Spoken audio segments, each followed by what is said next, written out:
Um texto, vocês sabem, ele é dividido em parágrafos e ele tem alguns elementos importantes para serem apreciados no momento de interpretação de texto. Primeiro elemento é o que nós chamamos de assunto.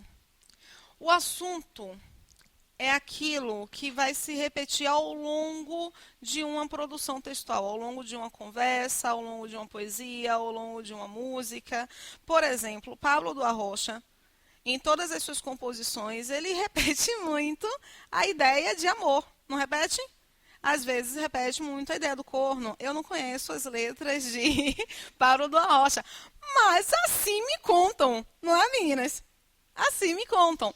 Nós temos em assunto algo muito amplo, no entanto. Porque se eu peço para que as pessoas escrevam sobre amor, olha a multiplicidade de temáticas que nós podemos ter. Amor de mãe, amor de filho, amor de pai, amor universal, amor para com o próximo. Eu tenho aí uma infinidade de possibilidades. Quando nós temos o assunto, nós precisamos afunilar. E nós afunilamos o assunto em tema. O tema é esse afunilamento. Como é que eu reconheço o assunto, como é que eu reconheço o tema em uma proposta textual? Eles vão se repetir, os termos eles vão se repetir, o assunto é o termo que mais se repete. Então, vocês precisam ficar atentos. No momento que vocês começam a fazer a leitura do texto e se deparam com uma produção textual em que há um assunto, com certeza, há um tema, com certeza, porque todo texto trata de uma determinada temática. Eu assisti a um vídeo no Facebook que eu achei muito engraçado, né? O cara dizia, era um comediante, e ele dizia assim, poxa, mulher quando tá afim de brigar, ela tá afim de brigar mesmo. De madrugada, ela te cutuca e diz, eu vi o que você fez. E quando esgota aquele assunto do eu vi o que você fez hoje, ela começa, você acha que eu esqueci do que você fez há 10 anos atrás? Ela tem uma proposta, nesta piada, uma proposta de um assunto que não se esgota, de um tema que se repete, que é a ideia do outro. Eu tenho que aprender a observar nos textos, nas conversas, na imagem, porque a UFBA pode apresentar para vocês um texto não verbal. Quais são os elementos que mais se repetem? Aí eu consigo aqui pôr no assunto. A temática, o tema é aquele afunilamento. Você encontra, por exemplo, um texto sobre economia. O assunto economia é muito amplo, não é? Imagina aí se alguém disser, olha filho, olha filha, escreve sobre economia. Você vai poder escrever bem? Bem desesperadoramente, né? Vou ficar meio desesperada. Eu preciso afunilar. Mas se o tema for economia no Brasil, já dá uma melhorada? Quantas vezes nós vamos encontrar a palavra economia? Quantas vezes nós vamos encontrar a palavra Brasil no texto? Algumas vezes. Se eu quiser afunilar mais e indicar, escreva sobre economia no Brasil pós-crise de 2008. Afunilou mais ainda? Mais ainda. Então, vocês conseguem perceber que o tema é justamente esse afunilamento. Essa especificação acerca de um quê sobre um determinado assunto. Todo e qualquer tema tem o que nós chamamos de ilustração, exposição. Só vou retificar, todo e qualquer texto. O que é ilustração? O que é exposição? Quando nós vamos fazer uma prova que tenha produção de texto, a própria banca nos oferece um assunto, nos oferece um tema. O que você conhece acerca desse assunto, desse tema, é justamente a ilustração. É o que está externo ao que lhe é oferecido. A ilustração é um dado, é um fato, é uma citação, é uma comparação, é uma indicação geográfica, uma indicação histórica. Isso aqui é ilustração porque é algo mais concreto. Nem todo texto, no entanto, nos oferece algo que nós chamamos de tese. A tese é justamente uma opinião. E lá no edital da UFBA, vocês vão encontrar, nos editais tanto da UFBA quanto nos editais de CESP e SESGRAN Rio, vocês vão encontrar a identificação de tipologia textual. Tipologia textual, o que é tipologia textual?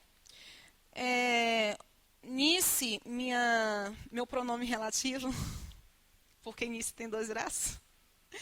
Nice, minha coordenadora, ela tem um sobrinho que me procurou para eu corrigir um texto. Ele é primeiro semestre de Direito e me procurou para corrigir um texto. E ele dizia assim, a professora pediu uma determinada tipologia e indicou que eu precisava apresentar um gênero. Eu fiz a correção do texto e ele, quando nós indicamos para ele que o texto já estava corrigido, ele perguntou, mas ela pôs o gênero? O que vocês acham sobre essa pergunta? O que vocês conhecem sobre tipologia e gênero textual? Conhece alguma coisinha? Mínimo que seja. Então, para evitar esse silêncio constrangedor, eu mesma respondo, né? Vamos lá. O que é tipologia? Tipologia é justamente uma ideia de linguagem. É um modo de dizer, tá? Se você tem um modo narrativo, Maria Lúcia, cozinheira de um restaurante, acabou por se queimar enquanto preparava a refeição do dia para o estabelecimento em que trabalha. Ela se queimou e, após isso, foi procurar uma assistência médica que a afastou durante 90 dias e ela ficou em casa com auxílio do INSS. No entanto, a situação de Maria Lúcia ficou difícil, tendo em vista que, além de trabalhar no restaurante, ela também efetuava determinados trabalhos ligados à área de culinária e tinha, assim, uma renda extra. Esse texto é um texto narrativo? Eu vou perguntar de uma outra forma e vocês vão perceber que ele não é. É uma trama? É uma trama? Não. Por que não é uma trama? Porque quando você pensa em trama, você pensa em conflito. Você pensa em oscilação, você pensa numa quebra de situação inicial, você pensa num clímax e você pensa no desfecho. Você só pode indicar que um texto é predominantemente narrativo quando ele for uma trama. Esse texto que eu apresentei para vocês é um texto com insinuações de texto narrativo, mas ele não pode ser considerado predominantemente narrativo, porque o narrativo é trama, ok? Deu para perceber direitinho? Sacou direitinho o processo? Beleza. Nós temos uma linguagem, que é a que eu apresentei para a história de Maria Lúcia. Uma linguagem de texto expositivo, que ele é linear, ele é chapado, não tem oscilação. E o texto expositivo, ele não necessariamente é um texto argumentativo. Esse texto que eu apresentei sobre Maria Lúcia é um texto expositivo ou argumentativo, predominantemente? Eu posso dizer que ele também é argumentativo? O que é um texto argumentativo? É aquele que nos apresenta uma tese, uma opinião. Não houve a manifestação de uma opinião. Todo texto argumentativo é um texto também dissertativo?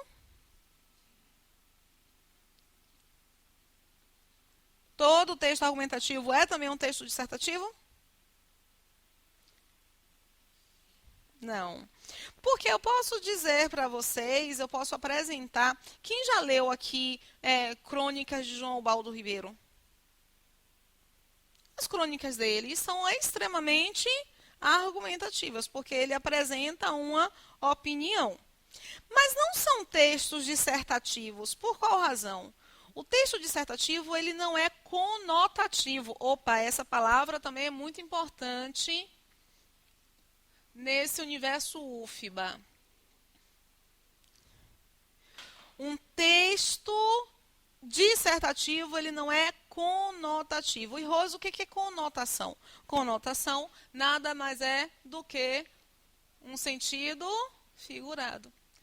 Nós trabalhamos aqui com as figuras de linguagem, outro tópico que é cobrado pela UFBA, menos cobrado do que pelas outras bancas, tá? As outras bancas não cobram tanto. Mas, de vez em quando vocês encontram figuras de linguagem, conotação, denotação no edital, vocês ficam em desespero. Primeiro, o Bacen lançou uma poesia. Tinha lá uma poesia na prova. Quem está aqui, de fato, preparado para encontrar uma prova com poesia? Segundo um aluno, poesia é aquilo que a gente lê e não entende nada. Imagina fazendo essa leitura lá na hora da prova. O pessoal já vai fazer a prova, quando olha uma poesia, ele já começa a tremer, já diz, não vou entender nada, a não ser que você tenha uma certa aptidão, uma certa intimidade com esse universo de poesia, tá? Mas caso contrário, o aluno fica morrendo de medo.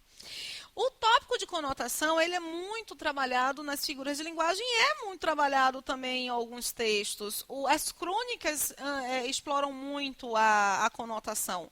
Mas aquela dissertação que nós aprendemos na época da escola, essa dissertação é uma dissertação com linguagem conotativa? Não. A dissertação ela não pode ter uma linguagem conotativa. Então, nós temos que tomar muito cuidado. A exposição ela pode ser literária. Minhas filhas são os sóis de minha vida e iluminam o meu caminho. É um texto expositivo. Mas é um texto dissertativo? Não. O exemplo que eu dei sobre Maria Lúcia é um exemplo dissertativo? É ou não é? É uma linguagem mais técnica. Então, posso sim dizer que é um texto dissertativo. Grande problema nosso. Nós confundimos esta tipologia com um gênero, que é a dissertação.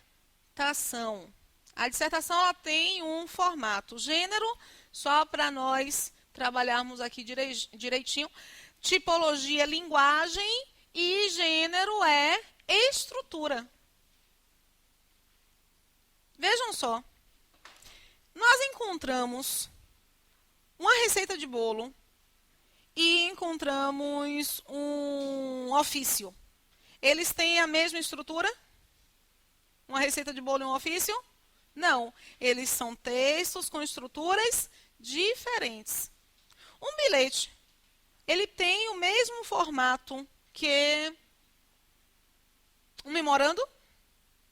Não, eles têm formatos, têm estruturas diferentes. Cada um aqui vai ter a sua estrutura. Nós temos inúmeros gêneros. Cada gênero pode comungar de alguns tipos de linguagem. Inclusive, se eu tenho uma monografia, a monografia tem a mesma linguagem que uma tese de doutorado. Não tem a mesma linguagem?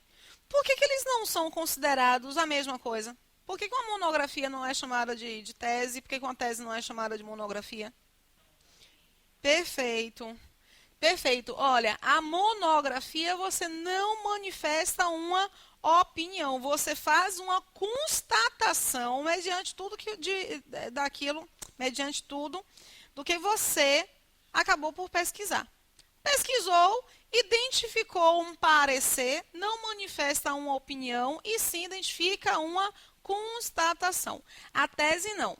Você faz o estudo, analisa, constata e emite uma opinião. A carta. A carta tem a mesma linguagem da tese? Tem a mesma linguagem que a tese? Não. Eles aí vão ter estruturas diferentes e muitos vão ter também linguagens diferentes. Entenderam o que é tipologia e o que é gênero? Não entenderam? Quando nós vamos fazer a leitura para a interpretação do texto, Nós temos que identificar o assunto, a palavra foco, ela vai se repetir, esta palavra vai se repetir ao longo da produção. O tema, a ilustração, esses 3 tópicos têm em todo e qualquer texto, mas a tese não tem. De vez em quando eles perguntam, o texto é um texto dissertativo? O texto é um texto expositivo?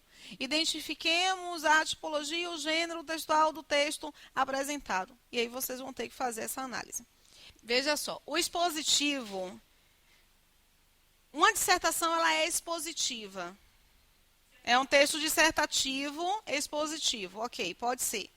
Mas nem todo texto expositivo é dissertativo. É uma exposição. Você precisa somente identificar se essa exposição, ou da linha, se essa exposição é uma exposição técnica, denotativa, objetiva, ou se é uma exposição literária. Mas todo texto dissertativo, ele tem uma linguagem também expositiva. A dissertação, ela pode ser dividida em dissertação expositiva e dissertação argumentativa. Toda dissertação argumentativa é expositiva, mas nem toda dissertação expositiva é argumentativa. Deu para entender direitinho? Posso ir, não posso? Vamos lá. A primeira prova que eu escolhi para nós fazermos aqui foi a prova de 2004. É uma prova que eu particularmente gostei muito. Antiga, não é? Prova antiga, aí você diz assim, eu vou estudar para um concurso que vai acontecer agora, com a prova antiga. A UFBA é inovadora. Ela está à frente de todos os processos. Gente, ela é uma das 100 melhores universidades do mundo. Uma das 100. Esse tipo de informação nós não temos ao alcance. Eu sei essa informação porque eu sou filha da UFBA, né? Melhor ser filha da UFBA do que filha de outra coisa. Mas, quando eu vi a informação, abracei e disse assim, é minha, eu sou de lá. Uma das 100, isso não é para qualquer um. E o planejamento hoje operacional que a UFBA tem, com estas contratações que ela está fazendo nos últimos 5 anos, nós já tivemos alguns concursos relevantes da UFBA e este concurso é um concurso com muitas vagas, justamente para organizar o planejamento operacional. É a última etapa de um planejamento. Para quem vai fazer UFBA tem noções de administração. Você, em um planejamento, você tem o planejamento dividido em 3 pontos. Planejamento tático, planejamento operacional e planejamento estratégico. Eu estava tentando lembrar qual era a palavra. Estratégico, tático e operacional, nessa sequência.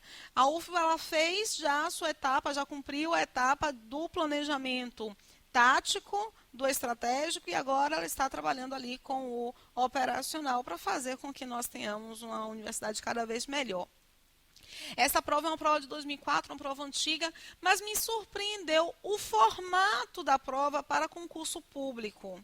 Meus colegas de língua portuguesa, eles tinham uma certa resistência em trabalhar com concurso público, porque eles diziam o seguinte, concurso é macete, vou dar aula. Aquela coisa engessada de português para concurso, não vou. E não é isso. Hoje o concurso público tem sido muito mais inovador do que algumas universidades pensando ali em vestibular, tá? Olha o texto. Morte e vida nordestina, que será que se destina? Ele faz alusão à morte e vida severina, livro consagradíssimo. Você já tem aí uma apresentação de texto quase que literário. Nós temos que identificar se ele realmente assume essa postura mais literária, trabalhando, por conseguinte, com as figuras de linguagem. Vamos fazer a leitura, tá? Desigualdade social, alguns dados. Recentemente, o IBGE apontou dados sobre a realidade social brasileira. Esses dados revelam em números a desigualdade social do país, com os resultados da Pesquisa Nacional de Amostra por Domicílio, de 1998. O presidente desse instituto, Sérgio Bassemann, disse: os indicadores, de um modo geral, melhoraram, o que não quer dizer que a desigualdade diminuiu. Como entender esse aparente paradoxo? Para tanto, é necessário termos cuidado com a análise dos números. É conhecido o possível equívoco do uso das médias, com uma mão no fogo e outra mão no gelo. Você corre o risco de perder as duas mãos, mas, na média, você estará morno. De início, conheçamos o grau dessa desigualdade referida pelo dirigente da Fundação IBGE. Em 1991, a renda média dos 10% mais ricos era de cerca de 30 vezes a dos 40% mais pobres. Em outros países com grau de desenvolvimento comparável ao nosso, a diferença é de apenas 10. No Brasil real, os ricos têm 50 vezes a renda dos pobres. As doenças e as mortes severinas.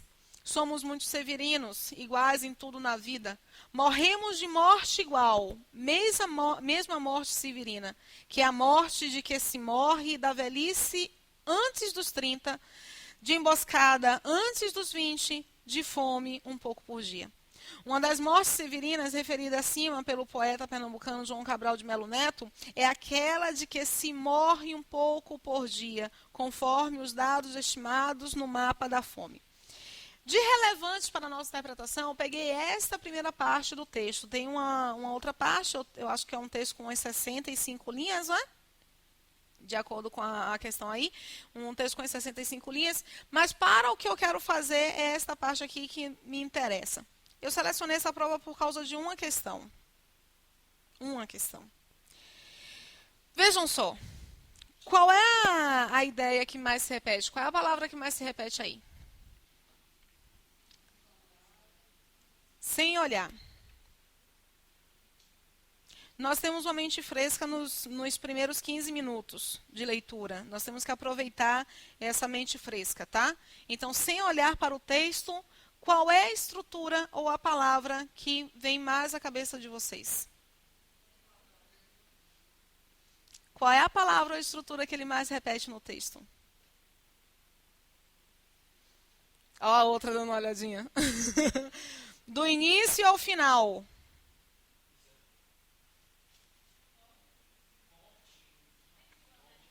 Morte. Veja que ele faz uma alusão à ideia de morte.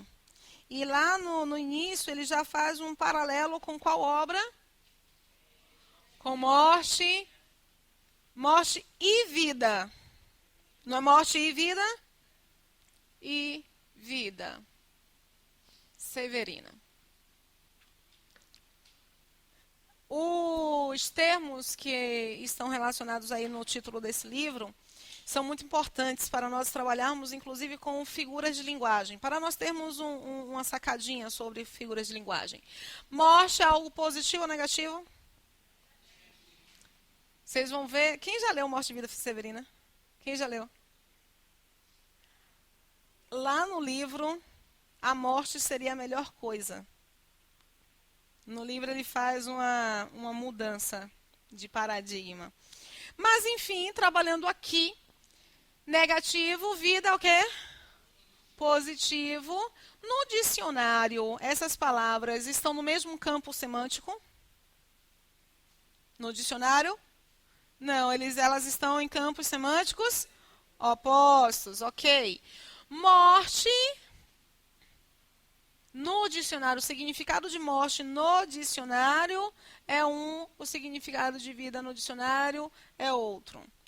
Mas como eu falei para vocês, em Morte e Vida Severina, ele indica para nós que a melhor coisa que poderia acontecer seria a morte. Nós temos uma morte, esse E aqui, ele pode ser substituído por em. É uma morte em vida. E de que tipo é essa vida? É uma vida severina. Severina, lembra que palavra? Severo. O severo nos dá uma ideia de cruel, de doído. Quem é doída? A morte ou a vida?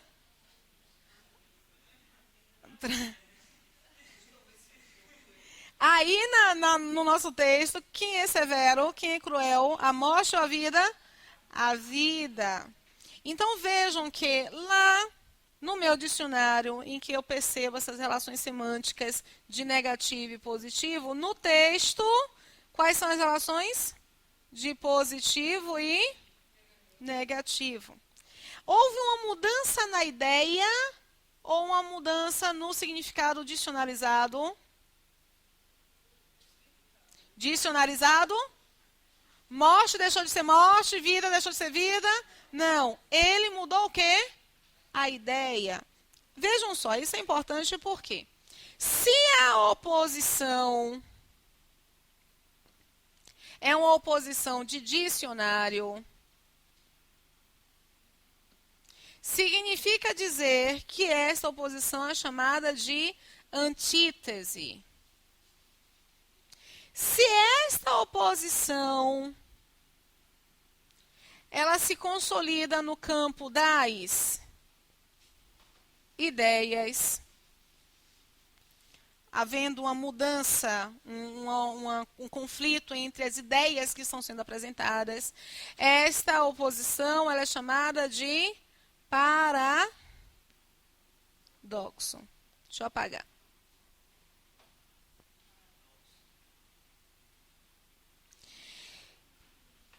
Quem sabe mais ou menos, quem sabia mais ou menos qual era a diferença entre antítese e paradoxo? Porque no fundo nós achávamos que era a mesma coisa.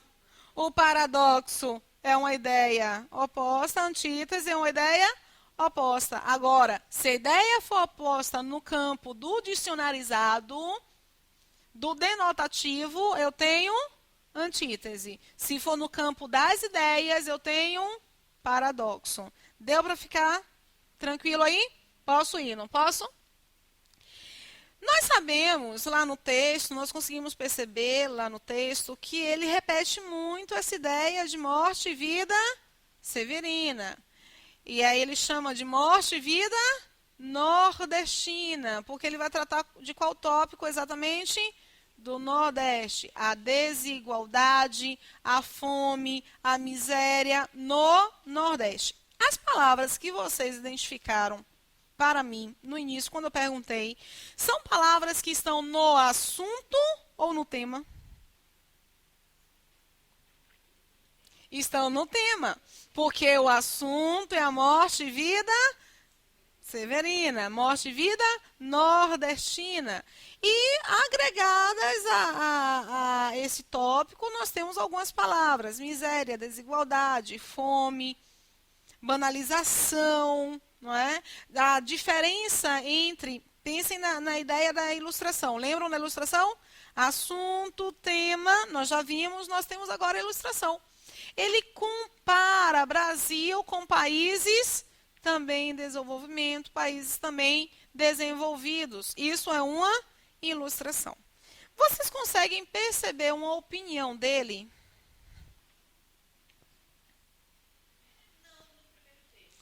Nesse momento, consegue? Nesse primeiro parágrafo, por exemplo?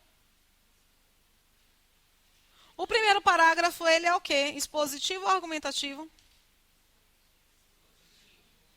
Olha, eu costumo dar para os alunos, ele é expositivo, eu costumo falar para os alunos o seguinte: quando vocês terminarem de fazer a leitura de um texto, façam o seguinte, se perguntem, eu concordo com isso ou eu discordo? Se vocês conseguirem se perguntar isso, é porque o texto é um texto argumentativo. Se vocês saírem da leitura apenas com a sensação de, foi bacana saber, Esse texto é um texto apenas expositivo, tá? Então, existe aí essa diferenciação. No primeiro parágrafo, a gente sai dessa leitura dizendo o quê? Eu concordo ou foi bom saber? Foi bom saber. Esse primeiro parágrafo é um parágrafo expositivo. Aqui embaixo, no segundo parágrafo, eu tenho o quê? É expositivo ou é argumentativo? É argumentativo. Tanto que ele chama isso aqui de paradoxo. E faz aí um questionamento. É verdade, a gente sai da leitura pensando, é mesmo? Como é que eu vou entender esse paradoxo? Ele já expõe para nós justamente a nossa ideia de argumentação, tá? Mas isso no segundo parágrafo. Aqui ele chama de paradoxo. E aqui embaixo, o que eu tenho? Entre fogo e gelo?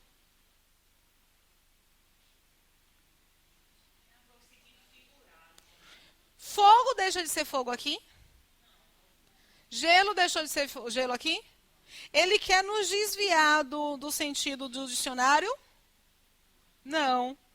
Então, se ele não quer nos desviar do sentido do dicionário, é porque esse texto é o quê? Essa figura é qual? Antítese e não paradoxo. Belezinha? Uma outra coisinha, outro ponto, pensando em figuras de linguagem que vocês costumam errar bastante. Quando eu digo que eu estou morrendo de fome, eu tenho uma metáfora. Verdade? Não.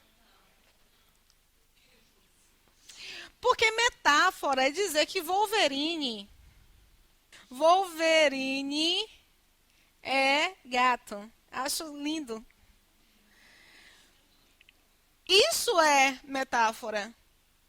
Por que é metáfora? Porque para eu encontrar metáfora, eu preciso encontrar dois elementos em classes distintas sendo aproximados, porque eles têm uma característica comum.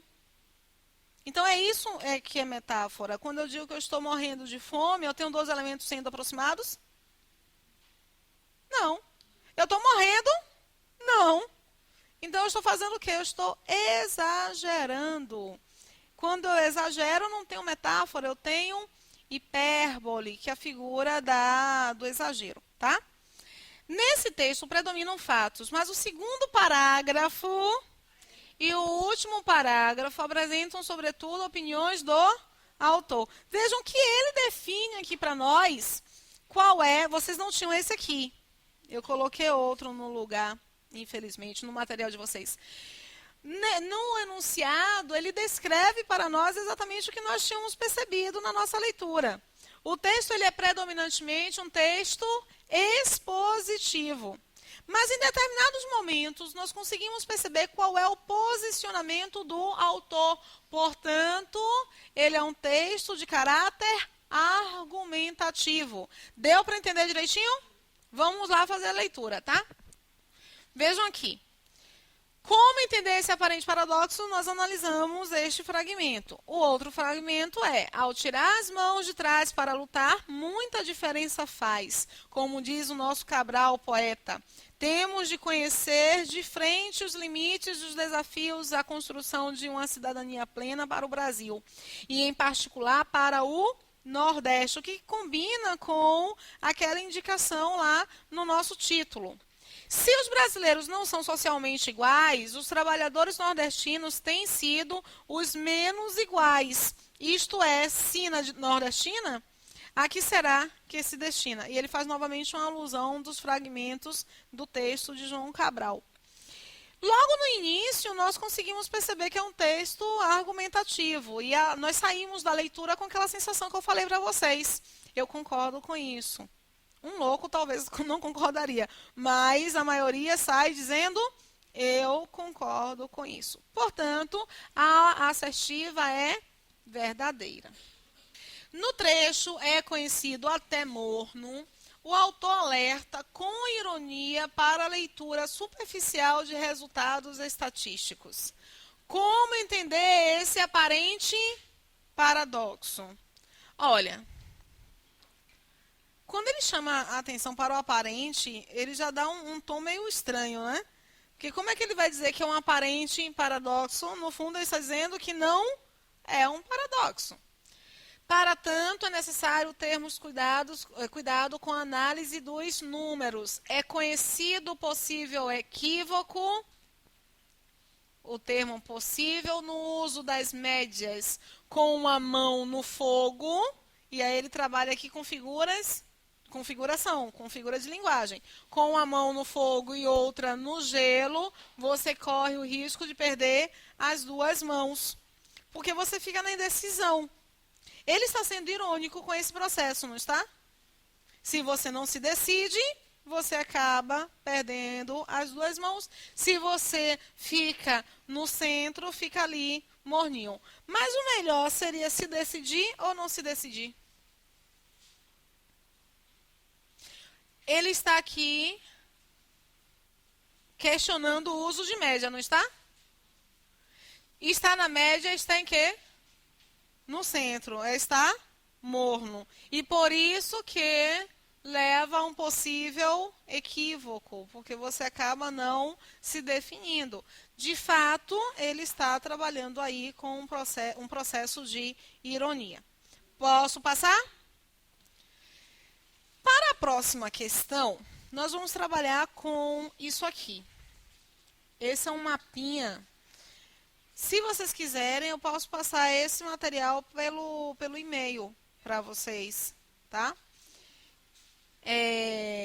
Vou passar todos os mapas mentais de interpretação de texto. São 13. Nós precisamos, para a UFBA, trabalhar um pouco com as relações semânticas. O que é semântica mesmo? Sentido, afiados, muito bem. Eu tenho que analisar as relações semânticas. E as relações semânticas, elas são organizadas num processo de sinonímia, antonímia, numa relação de conjunto e elemento, conjunto todo, numa relação de igualdade, uma relação de aproximação. Vou explicar cada um deles, tá? Nós tendemos a estudar para concurso somente esses dois aqui. A homonímia e a paronímia. O que é a homonímia? Homo significa igual. Nímia é uma referência a nome. Então, a homonímia é o quê? Igualdade de nomes. Eu posso ter igualdade de nomes no campo do som. Acender e acender. Acender a luz e acender aos céus. Muita gente fala acender. Não pode. A mesma pronúncia de acender com S é a pronúncia de acender com C. Essas duas palavras identificam a mesma coisa? Não. Mas elas têm a idêntica expressão sonora. A expressão gráfica, não. Eles são, portanto, iguais somente no som. Encontramos os homógrafos. Homo significa igual. Grafo significa grafia. Os termos homógrafos são aqueles que têm a mesma grafia, mas sons diferentes. É o que acontece com eu almoço, o almoço que Luciana faz. Mesma grafia, é o mesmo som? Não. Vocês diriam que a palavra secretária e secretaria se diferenciam no som, se diferenciam na grafia? Elas se diferenciam apenas na grafia. Porque esse acento aqui é uma diferenciação sonora. Opa, ela se diferencia apenas no som, que na grafia elas são iguais. O acento é uma diferenciação sonora. Essas duas palavras são palavras homógrafas, mesmo tendo aqui um acento, tá? Porque o acento é uma representação sonora do processo. Encontramos os parônimos. Parônimo é aquilo que tem uma grafia parecida, um som parecido, mas não são iguais. Incidente e acidente. Parecidinhos, mas são diferentes na grafia, no som e também no sentido. Normalmente, nós nos atemos, quando nós vamos estudar para uma prova, nós nos atemos somente a esses dois. Existe, no entanto, uma quantidade, existe uma quantidade maior de elementos relacionados a essa referência semântica dos estudos, tá? O que é sinonímia?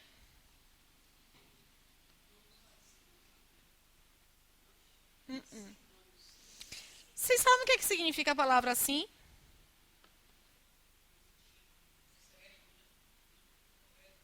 Quando você diz sim para o outro, você não está aproximando a sua vontade à vontade do outro? Então, esse sim me dá uma ideia de concordância, de aproximação, tá? Sinestesia.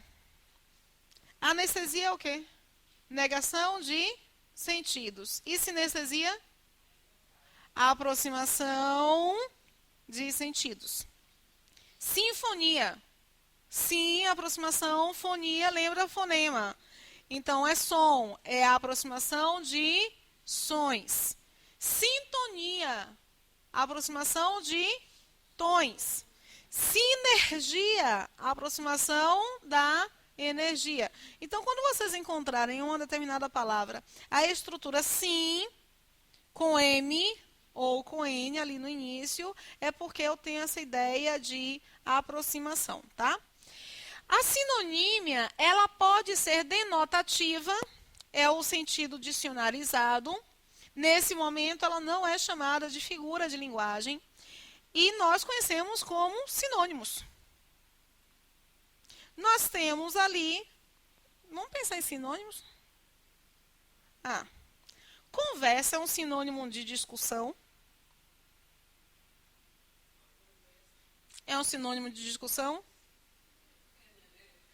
Em alguns contextos, sim. Em outros contextos, não. Vocês, pelo amor de Deus, não identifiquem sinônimo como algo perfeito. Não existem sinônimos perfeitos. Só existem sinônimos contextuais. O contexto possibilita ou não que haja aproximação. O concurso adora pedir para que você pegue uma palavra X e substitua pela palavra Y. Aí tem gente que nem volta para o texto. Porque são palavras que normalmente podem ser substituídas e você acaba se empolgando. Volta para o texto, vejam se no texto aquela palavra pode realmente substituir a outra.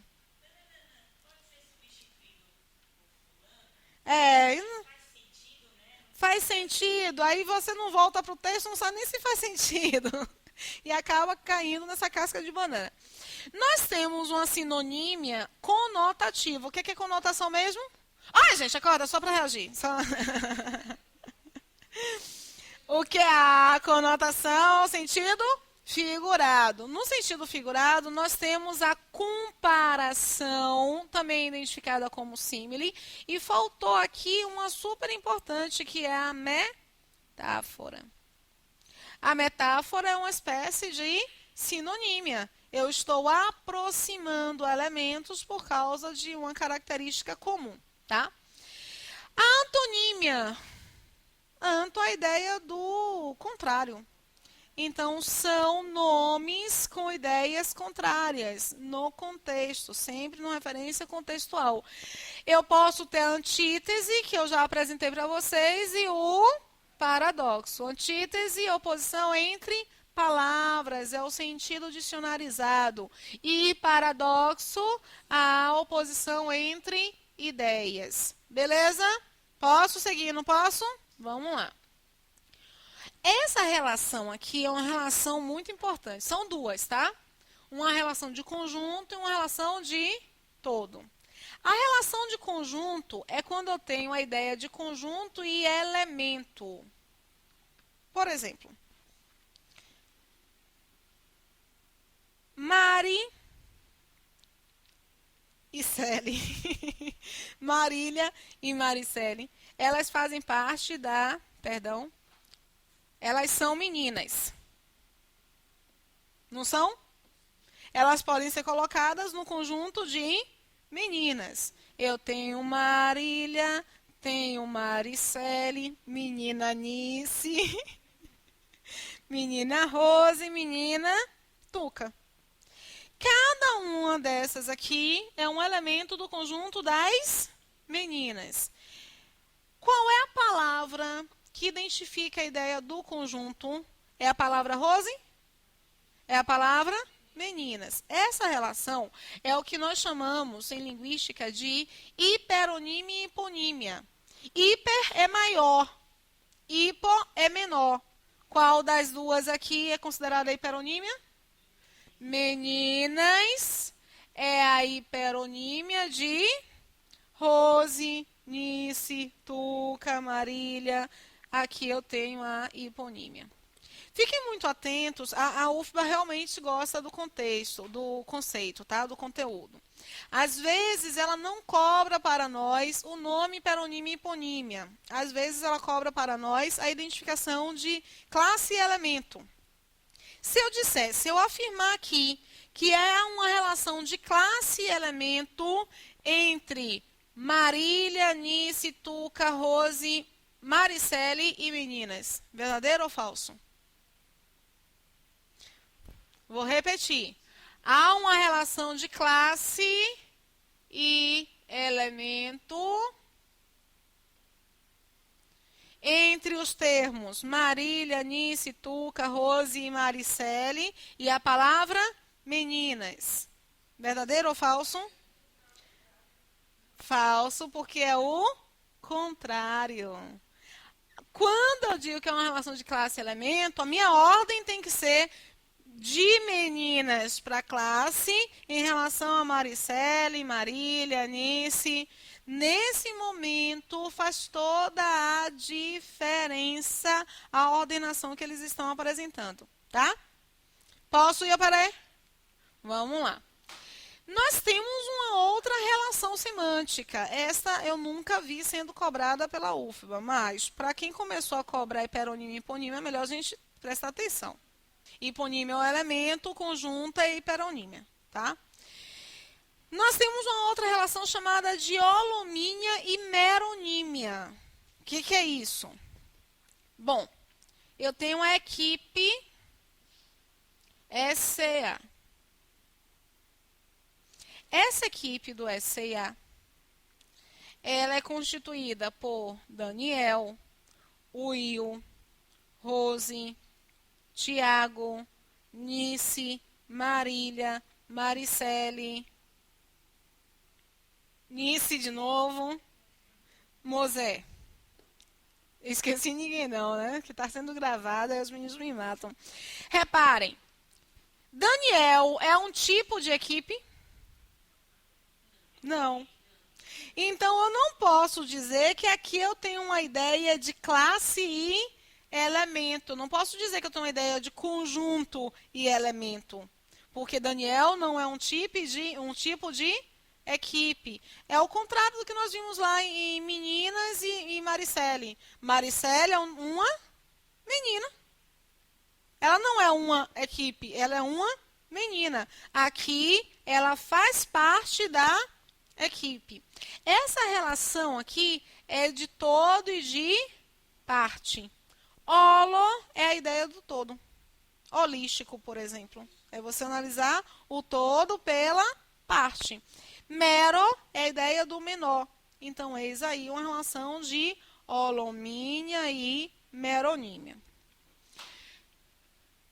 O conjunto é o hiper. Por exemplo, em um texto sobre países, eu tenho o Brasil como um país. Eu tenho aqui o conjunto países e cada elemento é uma hiponímia. Itália, Estados Unidos e Brasil. Deu para entender? Ficou bem visual aí, né? Aqui você tem o ser humano, homem, mulher. O homem é um tipo de ser humano, a mulher é um tipo de ser humano. Alguns não prestam e deveriam ser mantidos em cativeiro. Aqui é uma relação de menino, que é o todo. O braço faz parte do menino. A perna faz parte do menino. A cabeça faz parte do menino. Eu tenho uma relação de todo e de partes, portanto, holomínia e meronímia. Deu para entender direitinho? Posso ir agora, não posso? Para o sentido global do texto, a expressão mortes severinas configura uma hiperonímia no texto.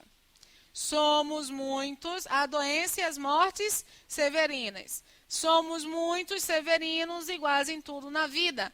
Morremos de morte igual, mesma morte severina. Que é a morte de que se morre de velhice antes dos 30, primeiro tipo de morte.